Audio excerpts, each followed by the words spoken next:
Hello, welcome back to Mike Reads the World. It's been an eventful last few weeks, as some of you may have seen by the posts on this channel. Went to Peru to visit in-laws, and then my wife and I went out to Easter Island, way out here in the Pacific somewhere. It's a place that I've just had in my mind for a long time that I've wanted to go, and it was an expensive trip, but totally worth it. And I got a book that I actually will be sharing on this channel, so if you want to learn about Polynesia, I'll kind of be all covering that region together. Stay tuned for that in the next month or so. And then I came back to the United States to see my favorite band, whose shirt I'm wearing. So with that, I decided to segue kind of back into the literature and the biographies that I'm doing for, autobiographies that I'm doing for Reading the World. And with a graphic novel, The World of Edena by Moebius, who is a French or Franco-Belgian, I'm not quite sure, but I'm counting him for France, graphic novelist. And it is The World of Edena, which was originally published in the 1980s as kind of 5 parts. Those went out of print for a long time, and then recently they've all been brought back together in this newly published volume, The World of Edena, which really works as a complete graphic novel, 350 pages, and I don't know how well it worked as a segue because, I mean, in the heavier literature, because this is quite artistically, symbolically, and narratively dense and rich for a graphic novel, in my opinion. They typically aren't this rich, is what I'm saying in those senses. So I think the way I'm going to do this is kind of how I did the Cesar Vallejo video, where we look down and I can show you a lot of the art that's in the book, the beautiful, amazing art by Moebius. And then I'm going to be kind of talking through the book sequentially, section by section of the 5 sections. And at any point in the video, if you feel you really want to read this without more spoilers, then go ahead. I don't care about retention time. You can come back later or not and see what I have to say about it. But just know that I'm going to go through the entire work and kind of talk about, you know, the art and what I thought about it and so on. Nice and relaxed. You know, this is a segue. This is just relaxed. We're just going to be relaxed, okay? And so without further ado, let's talk about The World of Edena. Okay, The World of Edena by Moebius. You can see right there the inside cover. I'm actually going to be adding this to a new playlist that I'm making specifically for graphic novels. So if you are interested in checking out more graphic novels that I have covered, check out the playlist section on my channel as well. I forgot to mention that in my introduction. This is kind of I hesitate to call it science fiction for a lot of reasons.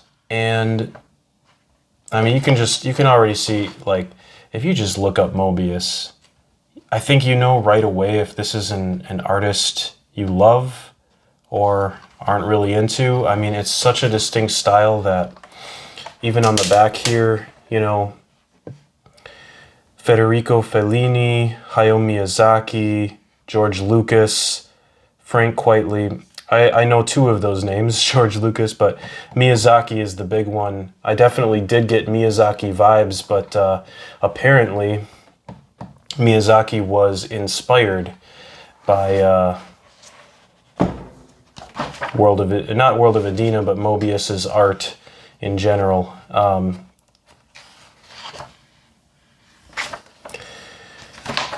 I hesitate to call it science fiction. I usually don't really like science fiction, but there are a few exceptions, and the ones that I do like the best tend to verge on the fantastic, or there's something very symbolic about them, and also they make some strong references to real world literature of the past. The examples that come first to mind are Gene Wolfe's Book of the New Sun and Dan Simmons' Hyperion. And I can add Moebius's World of Edena to that list, as well as a number of video games which I've enjoyed in the past. Though I'm certainly not as much of a gamer now. I spend way too much time, way more time. I shouldn't say too much time. I spend much more time now reading. I hardly play video games at all. So I'll talk about that some other day. The first section here, Chapter 1, Upon a Star, repairs, is at the beginning of each section. Moebius kind of gives a little talk about the section, and or it's by Moebius production, but it's obviously his words. Repairs is kind of just about it introduces a mechanism that we're going to see multiple times in this book, and is really going to crescendo towards the end of it, which is the interconnection of technology, machines, and dreams. How, these two characters, Stel and Atan, who we begin the book following, Atan is like the captain, pilot, and Stel is the mechanic. So he goes to fix this machine, and he's basically sent in order to fix this machine. He has to go into this sort of dreamscape where he helps a child fix their broken submarine. And then suddenly the machine is fixed. So there's this, right from the beginning, you kind of understand on what level this sort of science fiction is playing. It's like psychological, almost, I don't know, Jungian science fiction. I don't know if that's a correct way to call it, but anyway, I'll keep going. Upon a Star. This is where I think this graphic novel is either going to really grab you or lose you. And it's funny because Moebius introduces this section by saying, by forcing myself to draw upon a star in a style as pure and simple as possible, I could no longer find refuge in an excess of details. I was obliged to work very hard on my lines and make each one count, because every true representation of anatomy, matter, and shape could only be expressed through simple lines. And I'm looking at these and I'm like, you call this simple lines? I mean, I guess maybe I don't understand what he means by simple lines, because maybe I guess if you compare it to some of the stuff he does later in this book, maybe I just look at this and I'm like, there's nothing simple about this to me. It looks beautiful and bold, and that to me there's a lot of complexity in how this asteroid is formed, but I don't know. I guess that's me. So basically they crash land, Stel and Atan, and by the way, it's not, they're both referred to as he, but Atan has slightly more feminine features than Stel, and this is going to come into play. I mean, they're kind of ambiguous. Their gender is kind of ambiguous at first, but later as the story goes on, they're actually going to assume genders, and I'll get to that.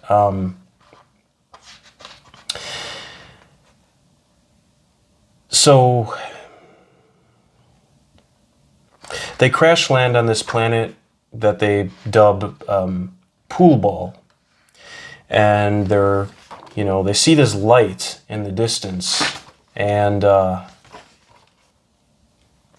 so they go towards this light, and eventually they come across basically this pyramid, this giant pyramid surrounded by spaceships. And we get in this part this is the first panel or page that really, was just jaw-dropping to me. I held it up close to my face to look and just kind of stared at it for a long time, and really just allowed myself to live and feel myself in this strange and setting, this strange world. So this is the point where I can really point to this page and say, this is where I became immersed in this artistic world that, I left behind any sense of thinking of this as hard science fiction, and I was really working more in the subconscious, the world of symbols and dreams. This spaceship is essentially, I just said spaceship. This pyramid is essentially a spaceship that is meant to it attracted all of these beings from different planets, and Stell was kind of the chosen one. He enters it, and as the mechanic, he has a way with machines. He pilots it to a world called Edena. And of course, if you take out the A in Edena, what does that say? Gardens of Eden. And it's not a subtle metaphor by any means, but Stell and Atan find themselves, on this garden, in this Garden of Eden, and this is when they begin to, they eat apples for the first time. They've been living on synthetic food their entire lives within the story, and they eat organic food for the first time.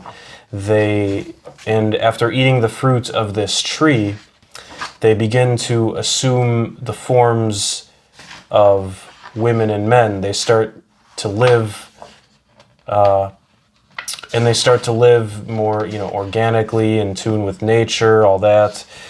But then one day, Stell tries to force himself on Atan, who is now Atana, a woman. I'm not going to show that page because it's, not safe for work, I guess. But, and I don't know if YouTube will censor that or something. But so he tries to force himself on Atana, and she runs away. And he basically is going to spend the next chapter or next parts of the book trying to find her. He meets kind of this strange man who lives in the wilderness. Up to this point, I kind of thought that Stell and Atana were the only humans on this planet of Edena, in this Garden of Eden. But it turns out there's somebody else. And more than that, it turns out there's actually a whole society of people being led by this I don't know, what do we call it? A being that has set him or her. I don't know if the gender is really specified. I think it's a he. What do they call him again?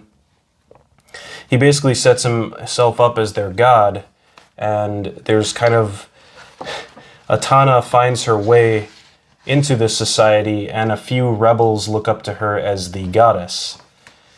So again, you can sort of see that the metaphors aren't exactly the most subtle, but where there is a lot of subtlety and beauty, as I don't even need to tell you if you're looking at these images, is in the artwork. This graphic, I mean, sometimes, this is a good example of where a graphic novel can really do things that novels can't. You experience it in a different way. And I almost want to say it's like it's closer to a film. I almost experience a graphic novel like this both in time, in the amount of time it takes me to finish it, and the way I process it, as it's closer to film than literature to me. I'm starting to kind of get a sense of that, and that's kind of where I've had some doubts about whether I want to continue doing graphic novels on this channel, but I am enjoying it. I am really enjoying it as a way to experience stories in a different way and kind of break things up. Like right now was just a perfect time for it. Anyway, back to Etana. She finds her way into this society that is living on Edena, and they are trying to recreate the technology of the past. So you get the sense that all of these people, that were gathered around this pyramid, who came in these spaceships to gather at this pyramid, at this signal, were taken by this pyramid, this spaceship, which Stell piloted, to Edena, and at least some of what we think now is some of them, or one of them, decided to set up this society underground in a sort of vault, basically, completely cut off from nature to try to rebuild the synthetic life that they had before, and synthetic food and everything, and everybody is required to wear these faces. They call these the faces, and the organs behind the faces are just these ugly, scandalous things that shouldn't be shown. So your real face has to be covered in this society, and all food has to be taken through the snout. And Moebius, of course, with his explanations at the beginning of each section, does a lot of the work for us. To me, the long-nosed inhabitants of the nest symbolize people cut off from their environment, both physically and spiritually. The deliberate formality with which they speak and their masks are like impenetrable shells behind which they hide. It is like certain types of neuroses that we develop during childhood, where false layers of personality are created to cover all systems of communication with the outside world.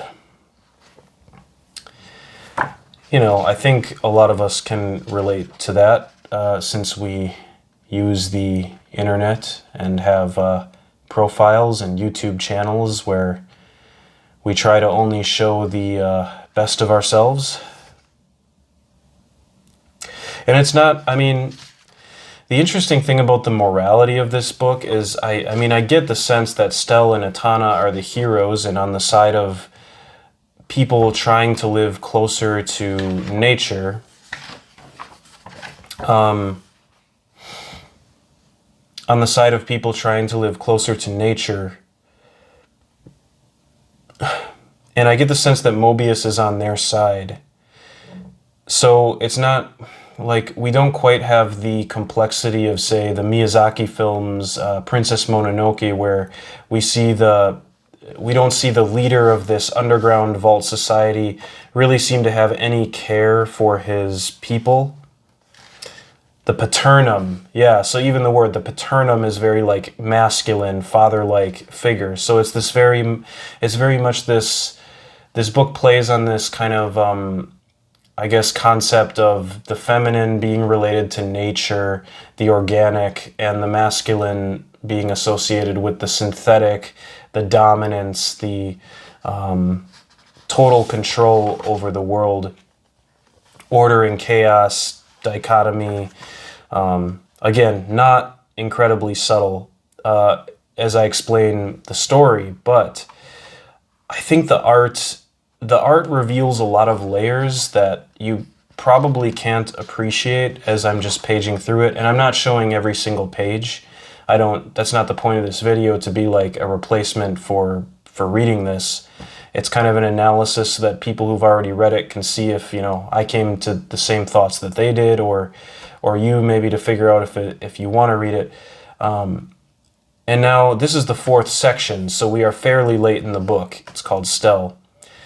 Moebius says that he purposely left several points obscure in the story. I'm not actually going to read all of this because it's a spoiler, so don't even look. if you don't want that. But there's a certain character that represents the absurd refusal to accept the natural cycles, the desire to stick with outdated mental patterns that no longer need to exist because the factors which created them are long gone. He is trapped by his own cultural blindside and as a result has created evil on this Eden-like world. I just almost said his name. You'll forget it anyway. He's not like he makes a very short appearance early in the book. Yeah, he represents the difficulty we all have in evolving toward a saner and more holistic way of living. He represents the difficulty we all have in evolving toward a saner and more holistic way of living. And that, I think, that's the complexity that I'm trying to express, that this book actually gets across. The complexity in the book isn't about, is it better for humans to try to progress and dominate the world versus live in harmony with nature, and that it's very much on one side of that. But what the book is pro live in harmony with nature and the feminine, and that should be our dominant cultural paradigm. I feel that the book is very strongly on that side. But the complexity here is within that concept. What is the difficulty we have in evolving toward a saner and more holistic way of living, which is, I guess, kind of saying the same thing, that there are strong reasons that we do not strive toward this ideal of a saner and more holistic way of living, or there are many things in the way that prevent us from even internalizing that ideal. Like,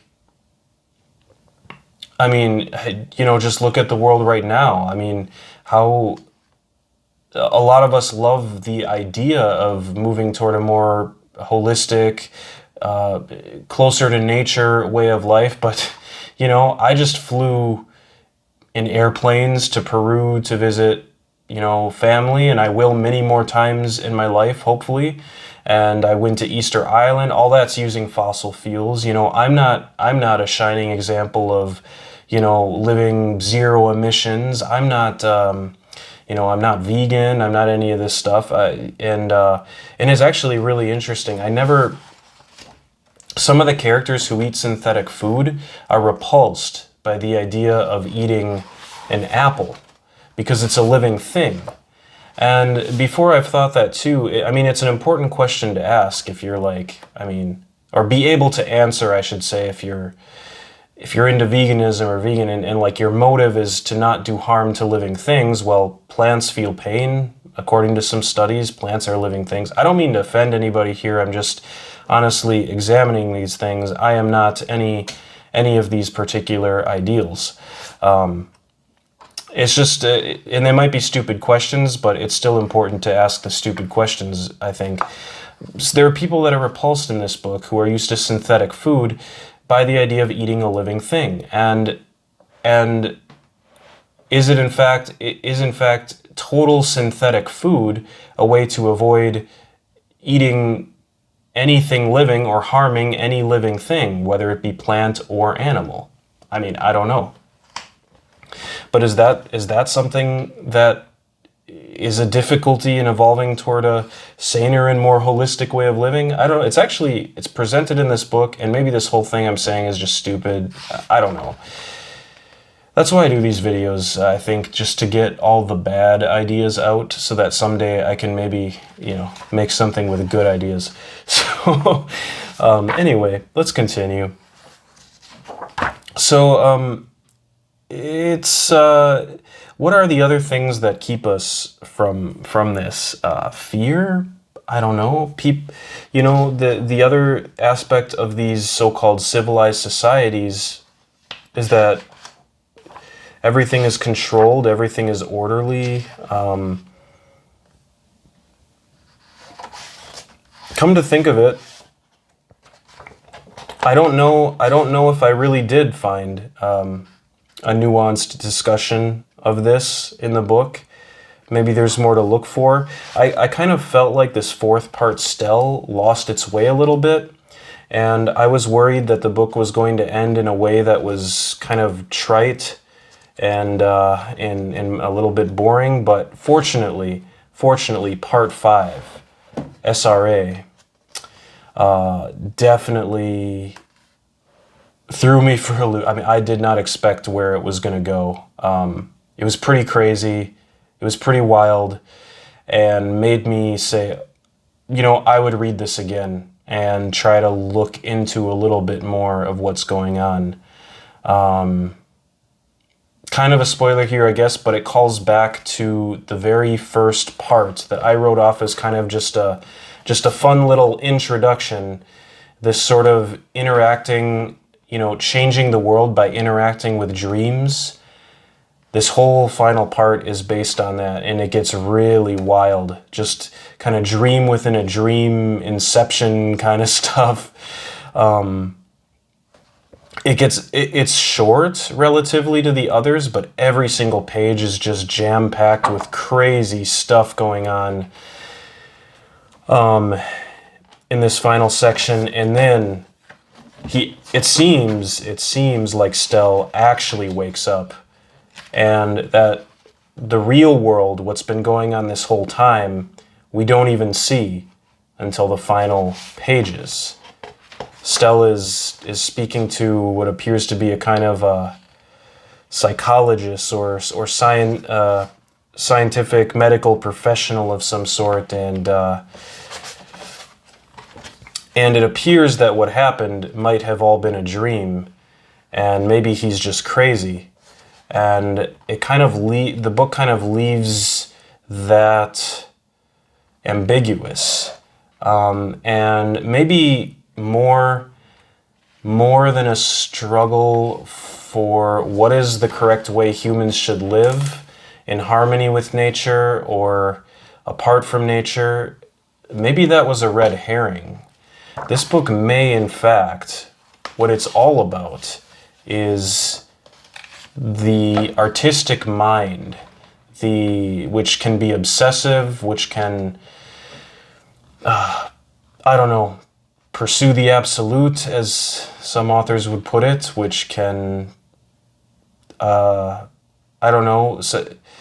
sometimes I've been tempted many and many times in life to just live in a dream world, to simply follow artistic and creative pursuits as their own means to an end and kind of say screw the rest of the world. But I don't know, I'm still not I'm not sure about that, and that's still ambiguous to me, the way that this book, just like the way the book ends. I'm still not sure if, you know, there's still something that holds me back from saying, yeah, creative and artistic pursuit is the end-all, be-all, or should be an end-all, be-all of a life. I mean, if you step back, there's a lot of people who don't have that opportunity, who wouldn't take that opportunity even if it was given to them. There's a lot of people that spend their entire life like this, holding their broken submarine, and no one's ever going to come to fix it for them. And then there's some people who never even have the submarine in the first place. The introduction to this very first part, Moebius said, "During my childhood, I lived in 2 houses and spent my time shuttling up and down Fontenay, which was very nerve-wracking. One day I lost my beautiful red submarine, a brand new one that went down in Lake Vincennes, where I had forgotten it. It was a real drama for me. We were extremely poor, and I was disciplined for my forgetfulness. As a child, I did not lose everything I had, but I did not find everything that was lost." Well, didn't we all lose something in childhood? Everyone's lost something in childhood, and there's children out there that really have very little. Not to get sappy, but it's like when a work seems to put dreams and artistic pursuit above everything else, I can't help but there's a part of me that criticizes that feels that isn't right. And again, I'm not a shining example of anything. I'm not a shining example of helping others who are less fortunate than me, or like, you know, being any of the ideals that this book presents in one form or another. But it's stuff I thought about while reading it, even if that wasn't really intentional from the book. So those are my thoughts on World of Edena. I didn't really expect it to go into some of those things, and I honestly don't know if anyone's still listening to this video, but I did say it would be relaxed, so, you know, I just relaxed and kind of said what I had to say. So thanks for listening and watching if you did, and let me know your thoughts, and if you care to share. But definitely, I don't mean to make it sound like I think this book is saying something immoral or wrong. And I don't even know if my interpretation about what it's saying is correct. So maybe it's not trying to say anything. I mean, all the complexity perhaps is somewhere in the art. I think that's kind of first and foremost in a graphic novel like this book. And Moebius truly is. I mean, if I had to pick a favorite graphic novelist, it would be between Moebius and then the two brothers who did Day Tripper from Brazil. That still, I think, stands as my favorite graphic novel, even though it was the first one. It was the first one I even did on this channel. So check out that playlist of graphic novels if you're interested in that one and others that I covered and will be covering. Have a great